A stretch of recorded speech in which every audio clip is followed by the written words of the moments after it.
नमः सर्वेभ्यः।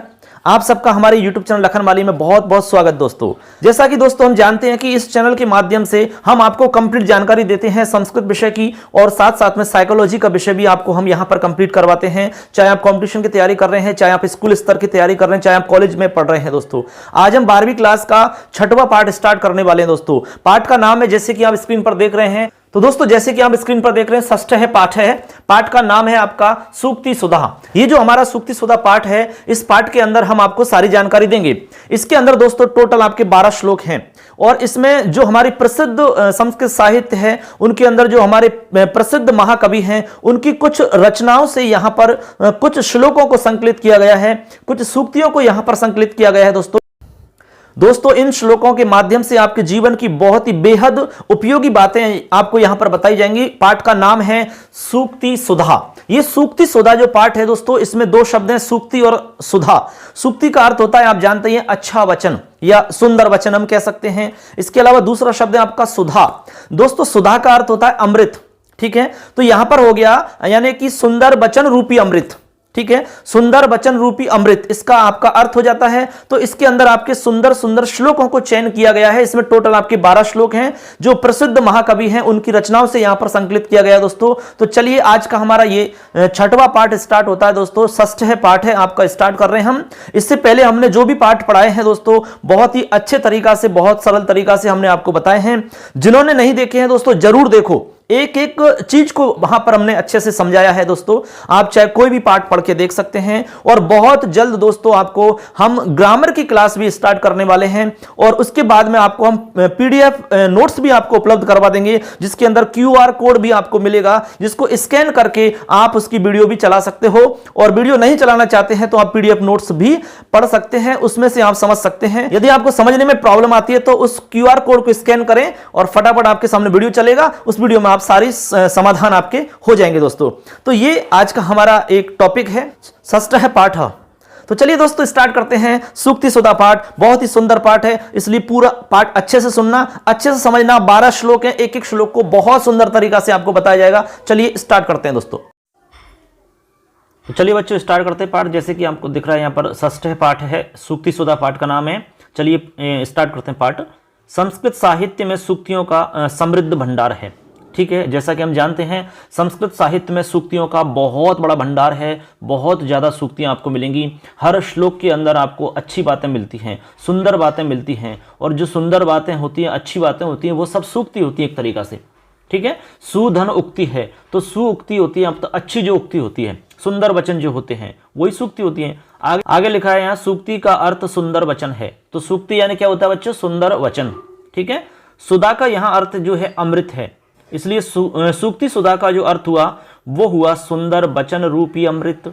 क्या हुआ? सुंदर वचन रूपी अमृत, या फिर हम कह सकते हैं अमृतमय सदवचन, या फिर अमृतमय अच्छे वचन, अमृत युक्त सुंदर वचन, ऐसा भी हम इसका अर्थ कह सकते हैं।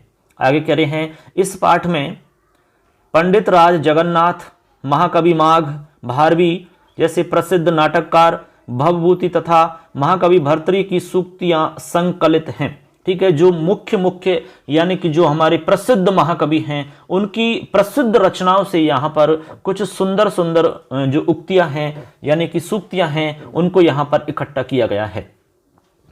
ये सूक्तियां आज भी हमारे जीवन के लिए बहुमूल्य, उपयोगी एवं पथ प्रदर्शक हैं। बिल्कुल सही बात है, क्योंकि ये बहुत ही बहुमूल्य हैं और उपयोगी भी हैं, और हमें रास्ता दिखाने वाली हैं, पथ का प्रदर्शन करती हैं हमारे लिए। एक मोटिवेशन हमें मिलता है सूक्ति के माध्यम से।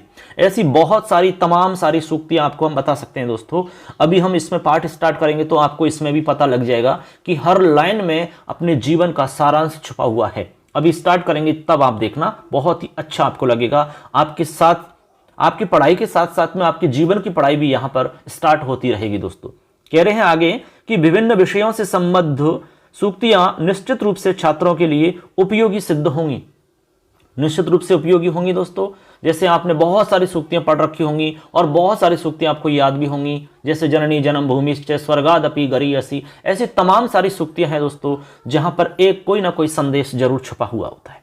प्रस्तुत पाठ के प्रथम, द्वितीय, तृतीय श्लोक के रचयिता पंडित राज जगन्नाथ यानी कि स्टार्टिंग के जो 3 श्लोक हैं हमारे, उनके रचयिता हैं पंडित राज जगन्नाथ। ठीक है, चतुर्थ श्लोक के महाकवि माघ हैं, पंचम श्लोक के भवभूति हैं, षष्ठ श्लोक के महाकवि भारवी हैं, एवं सप्तम अष्टम नव दश एकादश द्वादश, ठीक है, श्लोकों के रचयिता भर्तृ जी हैं।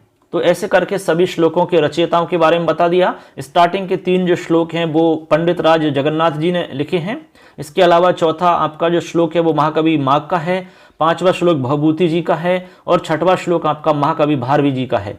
इसके अलावा 7, 8, 9, 10, 11, 12 ये श्लोक आपके भर्तृ जी के द्वारा लिखित हैं। ठीक है, भर्तृ जी ने भी बहुत ही शानदार अपनी रचनाएं लिखी हैं दोस्तों। ठीक है, जिसमें नीति शतक का नाम तो आपने सुना ही होगा। अब चलिए हम स्टार्ट करते हैं। इसमें सबसे पहला हमारा श्लोक है दोस्तों, इसमें कौन सी अमृत तुल्य बात छुपी हुई है उसी को हम अच्छे से समझते हैं और आनंद पूर्वक आप सुनेंगे दोस्तों। सबसे पहले हम इसका उच्चारण करेंगे, तो आपको उच्चारण करना भी आना चाहिए दोस्तों, तभी जाकर के आप वास्तविक आनंद इसका ले पाओगे। तो सबसे पहले तो हम इसमें बता दें आपको दोस्तों, ये हमारा जो पहला श्लोक है इसके अंदर अनुष्टुप छंद है आपका। कौन सा है? अनुष्टुप छंद है। अनुष्टुप छंद आपने पढ़ा होगा, प्रत्येक चरण में 8-8 अक्षर होते हैं दोस्तों। ठीक है, तो अनुष्टुप छंद का आपने लक्षण भी याद किया होगा। श्लोक षष्ठम गुरुगेयम सर्वत्र लघु पंचमम द्विचतुष्पादयो ऋष्वम सप्तमम दीर्घमन्यो।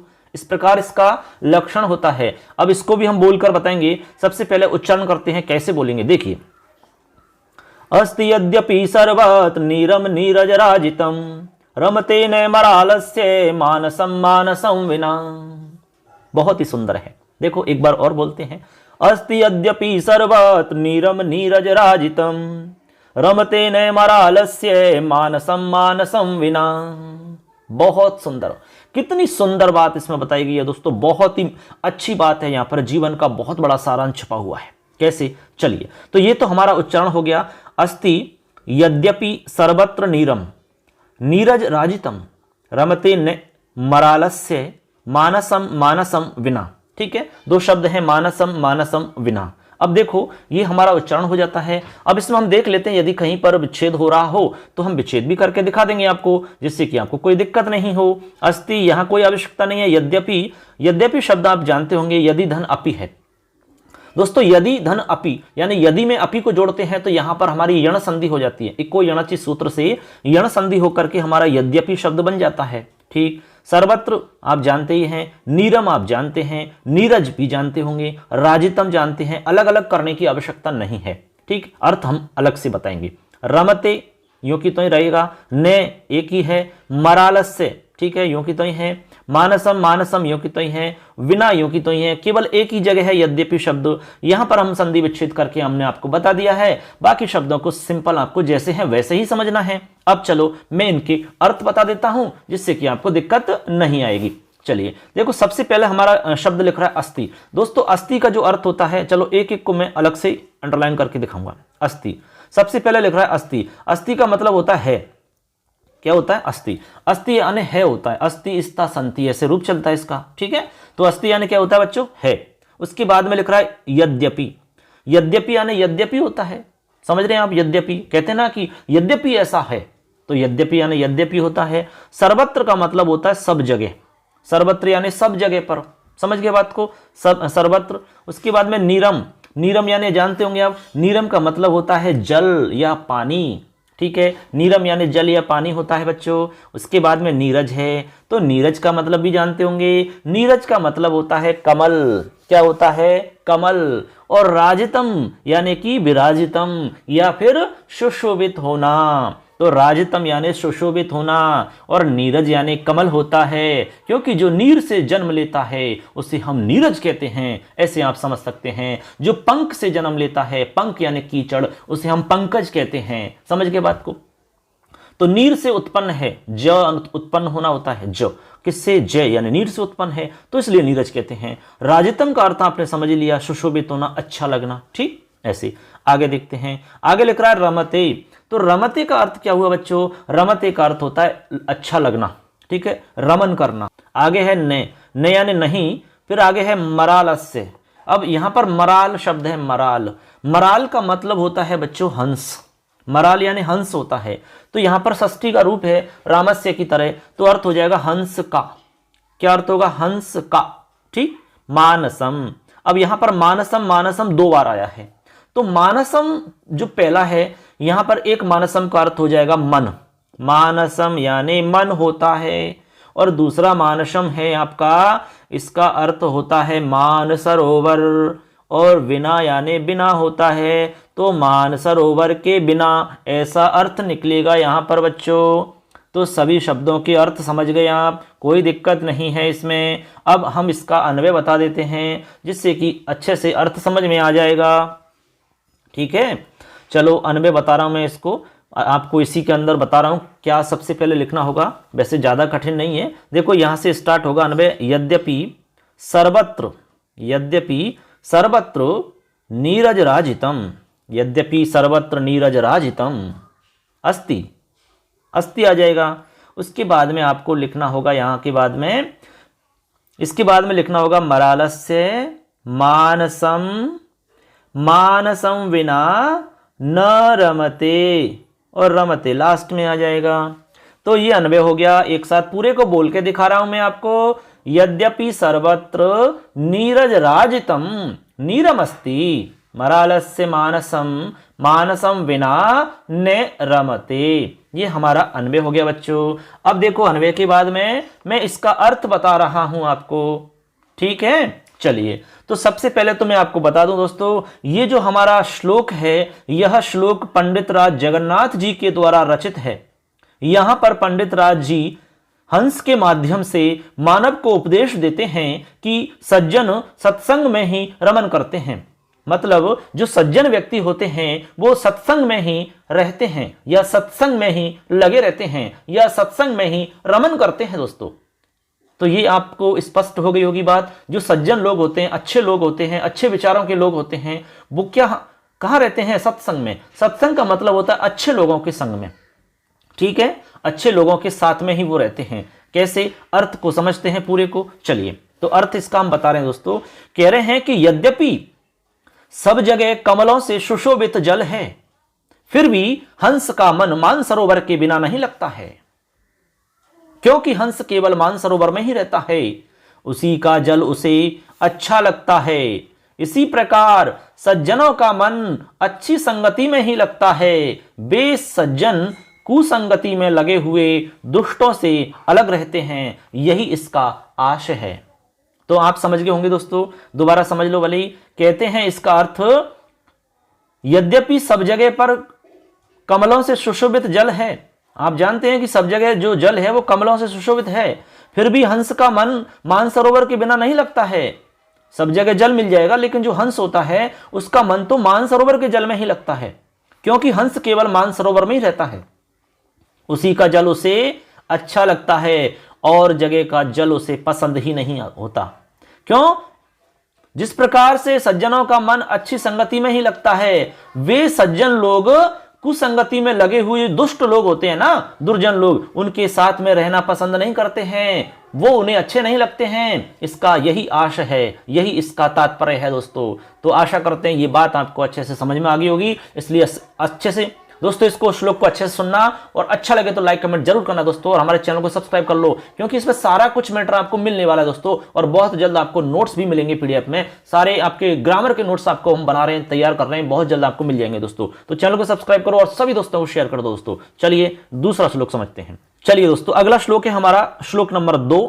इस श्लोक के अंदर दोस्तों हमारा आर्या छंद है। कौन सा छंद है? आर्या।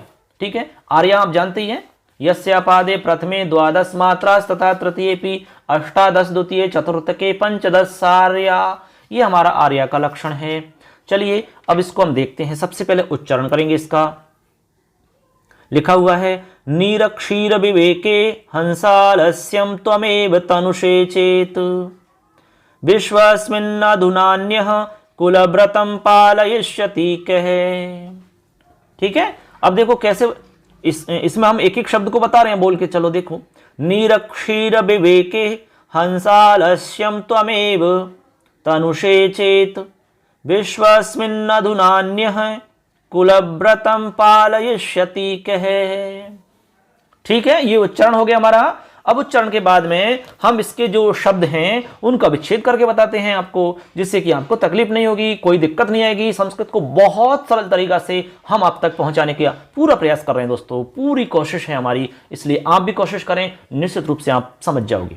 देखिए, तो यहां पर हम बता रहे हैं आपको, सबसे पहले लिखा हुआ है नीर क्षीर विवेके, यो कि तो ये है, कोई इसमें अलग से करने की आवश्यकता नहीं है। नीर क्षीर विवेके पूरा एक शब्द मान लो। उसके बाद में हंसालस्यम, यहां पर आप कर सकते हैं हंस और आलस्यम, ठीक है। यहां पर एक तो शब्द है हंस, एक तो हंस शब्द है, हंस आप जानते हैं, एक तो हंस शब्द हो जाएगा, एक हो जाएगा आलस्यम, आलस्यम, हंस धन आलस्यम मिलाएंगे तो आपका दीर्घ संधि होके हंसालस्यम त्वमेव च, त्वमेव च। यहां पर आपका त्वम धन एव है तो त्वम हो जाएगा और एब हो जाएगा, संधि कोई नहीं होगी, वर्णों का संयोग होगा। त्वम में एब जोड़ा तो त्वमेव बन जाएगा। उसके बाद में तनुषे, तनुषे आपका पूरा एक पद है, एक शब्द है।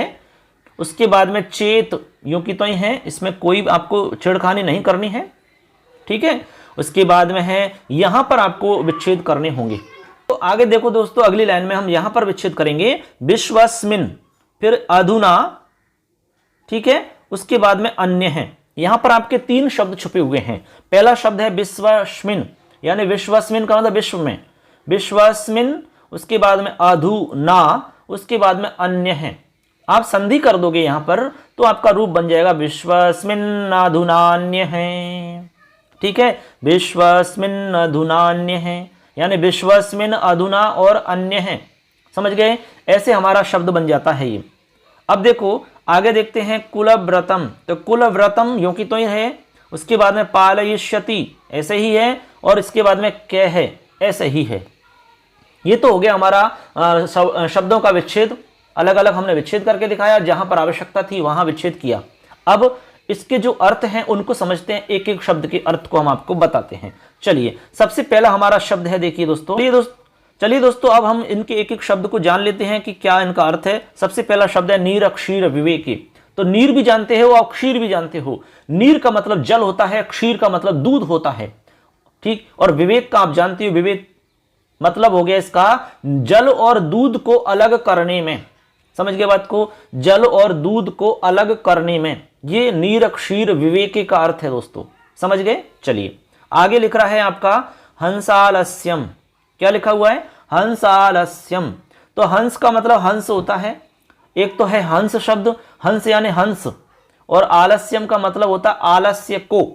तो हंस के आलस्य को ऐसा भी हम कह सकते हैं, ठीक। हंस यानी हंस होता है।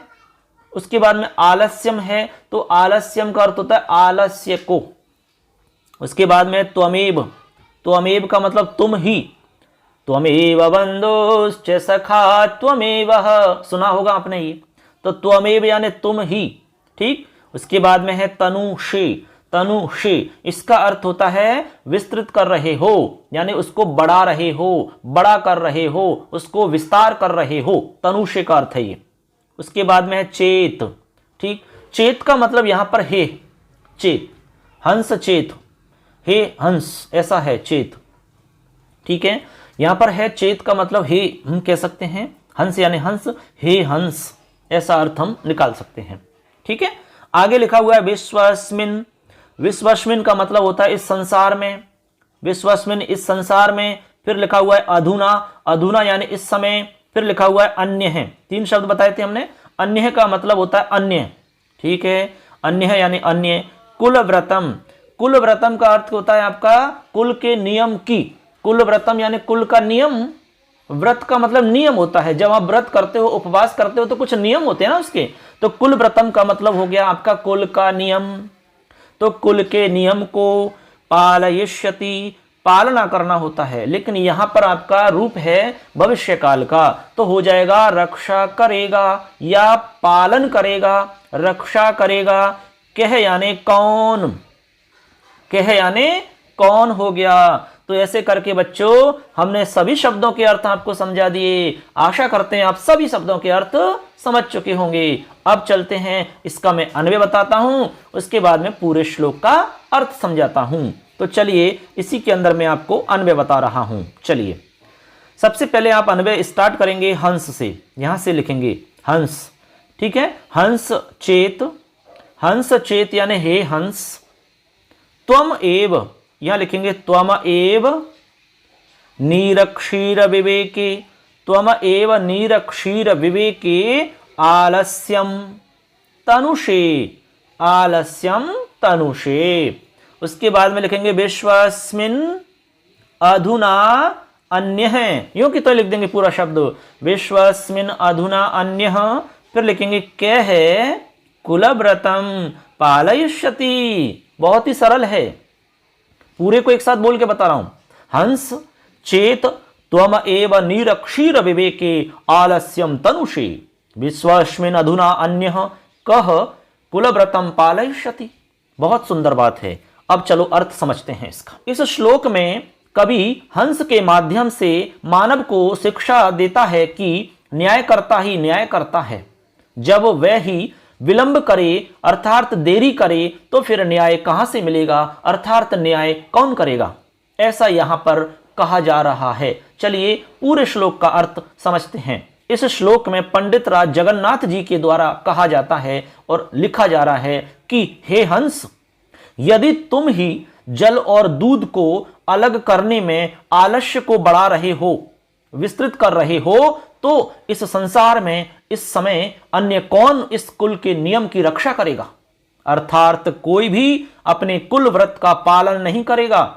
अर्थात न्यायकर्ता ही निर्णय करने में जब देरी करे तो संसार में सत्य कहां मिलेगा, अर्थात सत्य का पालन कहां होगा फिर, क्योंकि जब न्याय करने वाला ही निर्णय करने में देरी करता है तो संसार में सत्य कहां मिलेगा, ऐसा अर्थ है यहां पर बच्चों। समझ गए अर्थ को? दोबारा सुन सकते हैं कि हे हंस, यदि तुम ही जल और दूध को अलग करने में आलस्य को विस्तृत कर रहे हो, बढ़ा रहे हो, तो इस संसार में इस समय अन्य कौन होगा जो कुल के नियम की रक्षा करेगा, अर्थात कोई अन्य व्यक्ति अपने इस कुल व्रत का पालन नहीं करेगा। अर्थात न्यायकर्ता ही जब निर्णय करने में देरी करे तो इस संसार में सत्य की पालना कौन करेगा, कैसे होगी पालना, ऐसा यहां मतलब है दोस्तों। तो आशा करते हैं आप बात समझ गए होंगे, ठीक है। क्योंकि आप जानते हैं कि जो हंस होता है वो दूध और जल दोनों को अलग अलग कर देता है, ये आप जानते होंगे इस चीज को। आप दूध के अंदर पानी मिला दीजिए और हंस यदि वहां पर है तो हंस दूध और पानी को अलग अलग कर देगा। इसीलिए कहते हैं कि अभी जब कभी ऐसी बात चलती है, कोई कह रहा है कि नहीं झूठ है, कोई कह रहा है कि नहीं सही है, तो कहते हैं कि चलो ठीक है अभी प्रूफ दिखाते हैं, अभी पानी का पानी और दूध का दूध हो जाएगा, इसीलिए तो कहते हैं ऐसा, ठीक है। तो ये प्रसिद्ध है हमारे हंस, जो कि दूध और जल को अलग करने में कह रहे हैं कि जब वो ही आलस्य करने लग जाएंगे इस काम में तो संसार में फिर अन्य कौन अपने कुल की नियम की रक्षा करेगा, बताइए। फिर कोई नहीं करेगा, अर्थात कोई नहीं करेगा। फिर जब न्याय करने वाला ही निर्णय नहीं करेगा, वो भी देर करेगा, तो फिर अन्य संसार में सत्य कहां रहेगा फिर, बताइए आप। ऐसा इसका अर्थ है बच्चों। चलिए एक श्लोक और समझ लेते हैं।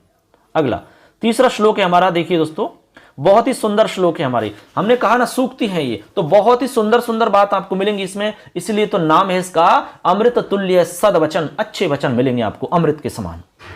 तीसरा श्लोक है हमारा, इसके अंदर भी आर्या छंद है आपका।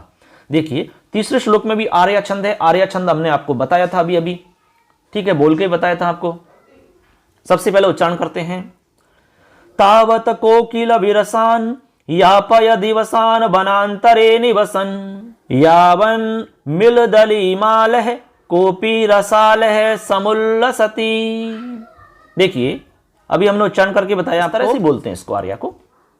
चलिए अब देखते हैं इसमें हम जहां पर विच्छेद की आवश्यकता होती है, जहां विच्छेद हो सकता है वहां पर हम विच्छेद करके बताएंगे। एक एक शब्द को बता रहा हूं मैं। तावत कोई आवश्यकता नहीं है, यहां पर विच्छेद होगा नहीं आपका।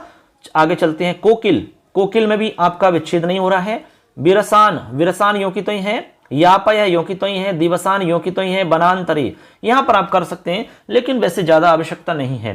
वन के अंदर होता है वन अंतरे, अंतरे यानी वन मध्य में होता है, बीच में होता है, तो वन और अंतरे आप कर सकते हैं। वन में अंतरे जोड़ोगे तो आप दीर्घ संधि करके वनांतरे बना सकते हैं। निवसन यों की तो रहेगा। उसके बाद में यहां पर आप करेंगे, इस जगह क्या करेंगे, देखिए यहां पर आप करेंगे यावत। पहला शब्द आपका यावत, यावत के बाद में मिलत, मिलत हो गया, यावत हो गया, मिलत हो गया, मिलत के बाद में अलीमाल है, अली माले, तीन शब्द छुपे हुए हैं यहां पर। यावत में जो तय है उसका नय इसलिए हुआ क्योंकि अनुनासिक संधि हो गई, ठीक। मिलत शब्द में तय का दय इसलिए हुआ क्योंकि जस्व संधि हो गई, ठीक। उसके बाद में तो ऐसे करके संधि का नियम आपको बता दिया हमने। तो यावत, उसके बाद में मिलत, उसके बाद में अली माले है, ठीक। उसके बाद में कोपी, यहां पर आपकी पूर्व संधि है कोपी, तो यहां पर कै धन अपी आप कर सकते हैं, कै है धन अपी, ठीक है। कह धन में जो विसर्ग है उसको ओ हो जाएगा, को धन अपी हो जाएगा। उसके बाद में पूर्व संधि हो जाएगी, कोपी बन जाएगा। उसके बाद में रसाले है, ठीक है, क्या है, रसाले है। उसके बाद में समुल्लसती, समुल्लसती, तो सम उल्लसती आप कर सकते हैं, इसका सम उपसर्ग को अलग कर सकते हैं और फिर उल्लसती आप अलग कर सकते हैं, ऐसे आप कर सकते हैं यहां पर विच्छेद, ठीक है। तो यहां तक किसी को कोई दिक्कत नहीं है। अब इसके जितने भी शब्द हैं उनका मैं आपको अर्थ बता देता हूं। चलिए एक एक शब्द का हम अर्थ जान लेते हैं। देखो सबसे पहले लिखा हुआ है आपका तावत, तावत यानी तब तक होता है।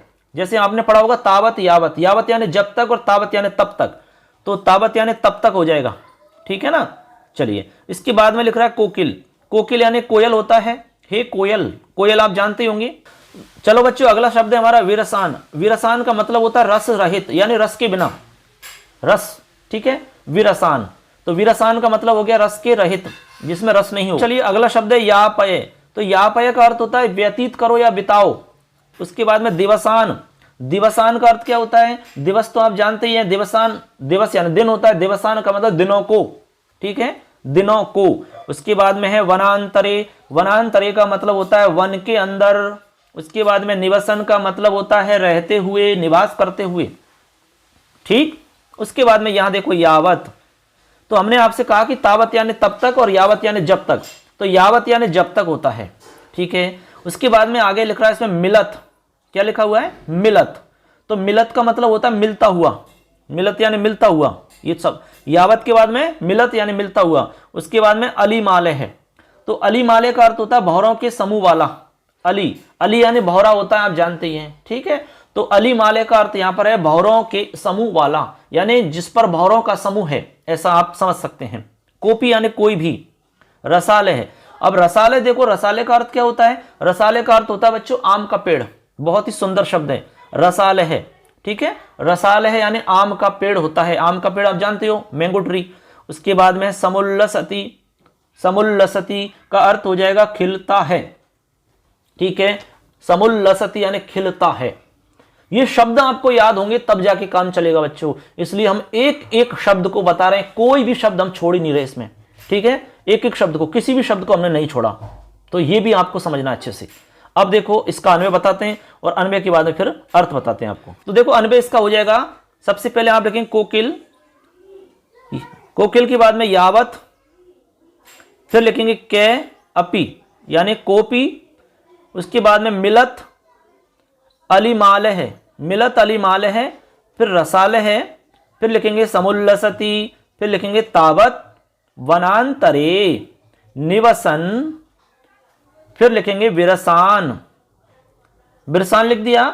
विरसान के बाद में दिवसान यापय, दिवसान यापय। अब पूरे को एक साथ अन्वय को बता रहा हूं। कोकिल यावत कह अपि मिलत अलिमाल है, रसाल है समुल्लसति, तावत वनांतरे निवसन विरसान दिवसान यापयः। कितनी सुंदर बात इसमें कही गई है। चलिए, तो ये हमारा अन्वय हो गया, शब्दों का हमने अर्थ बता दिया, विच्छेद करके बता दिया। अब इस पूरे श्लोक का अर्थ समझाते हैं बच्चों। चलिए, इसका अर्थ बता रहा हूं मैं, ये आपके जगन्नाथ जी का ही श्लोक है। चलिए, इसका अर्थ है बच्चों, पहले तो आपको ये बताते हैं कि इस श्लोक में क्या बताया गया है। इस श्लोक के माध्यम से कवि लोगों को संबोधित करते हुए कहते हैं कि मनुष्य को बुरे दिन जैसे तैसे व्यतीत कर देने चाहिए, बिता देने चाहिए, जैसे कोयल नीरस समय को भी निकाल देता है। कोयल जो होता है वो उसके बिना रस वाले नीरस समय होता है, बिल्कुल ऊब जाने वाला समय, बेकार समय होता है, उसको भी निकाल देता है। इसी प्रकार हमें अपने जीवन के अंदर जब कोई बुरे समय हमारा आ रहा है, कोई बुरा समय हमारा चल रहा है, तो उसको जैसे तैसे करके येन केन प्रकारेण उसको व्यतीत कर देना चाहिए। दोस्तों, हम जानते हैं कि जो समय है हमारा बुरा चल रहा है वो हमेशा लगातार चलने वाला नहीं है, कि किसी के साथ में भी अच्छा समय लगातार नहीं चलता, बुरा समय लगातार नहीं चलता, उसका कुछ क्षण रहता है, उसके बाद में सुख और दुख का जो पड़ला है दोस्तों हम जानते हैं कि सुख दुख अच्छा बुरा ये अपने जीवन में नहीं, सभी लोगों के जीवन में लगातार चलता रहता है। जिस प्रकार आपने झूला देखा होगा, झूला जब झूलते हैं तो आपका एक बार झूला पीछे गया तो आगे भी आएगा, एक बार पीछे गया तो आगे भी आएगा। मतलब सुख दुख झूला आया गया ऐसे चलता रहता है। यही हमारा जीवन है। इसी संदेश को इस श्लोक के माध्यम से पंडित राज जगन्नाथ जी ने बहुत ही सुंदर शब्दों में यहां पर व्यक्त किया है। चलिए अब पूरे श्लोक का मैं अर्थ समझाता हूं, अच्छे से समझना है। यहां पर कवि जगन्नाथ जी कहते हैं इस सूक्ति के माध्यम से। अब दोस्तों इसका मैं अर्थ बताता हूं आपको। यहां पर इस श्लोक में जगन्नाथ जी लोगों को संबोधित करते हुए कह रहे हैं कि यदि अनुकूल समय नहीं हो तो बुरे दिनों को किसी भी प्रकार से बुद्धि विवेक से व्यतीत कर लेना चाहिए, उनको बिता लेना चाहिए। कोयल के माध्यम से मानव मात्र को निर्देश दे रहा है कि हे कोयल, जब तक कोई भी मिलता हुआ बहरों के समूह वाला आम का पेड़ खिलता है, अर्थात मुकुलित होता है या खिलता हुआ दिखता है, तब तक वह बन के अंदर निवास करते हुए रस रहित दिनों को व्यतीत करो। वहीं पर बिताओ, आप दिन को, समय को वहीं पर बिताओ। मतलब यह हुआ दोस्तों, दोबारा से समझ लो कि हे कोयल, वो कह रहे हैं जगन्नाथ जी के हे कोयल, जब तक भौरों से लदा हुआ आम का वृक्ष नहीं मिलता, यानी कि जो कोयल है उस कोयल को भौरों से लदा हुआ आम का वृक्ष चाहिए। ठीक है, तो कह रहे हैं कि जब तक तुम्हें भौरों से लदा हुआ आम का वृक्ष नहीं मिल जाता तब तक तुम नीरस दिनों को व्यतीत करो। अरे इस समय को बिताओ आप। यहां पर कवि पंडित राज जगन्नाथ जी इस श्लोक के माध्यम से जो मानव हैं उनको संबोधित करते हैं कि यदि तुम्हारा अनुकूल समय नहीं हो, बुरे दिन चल रहे हों, तो उसको किसी भी प्रकार से अपने विवेक से व्यतीत कर देना चाहिए, उस समय को बिता देना चाहिए दोस्तों, क्योंकि वो कुछ समय के लिए ही तो आया है। दोस्तों आप जानते हो कि जब अच्छा समय ही आपके पास बहुत ज्यादा नहीं रुका तो फिर बुरे समय की क्या औकात है कि जो बहुत लंबे समय तक आपके पास रुक जाए।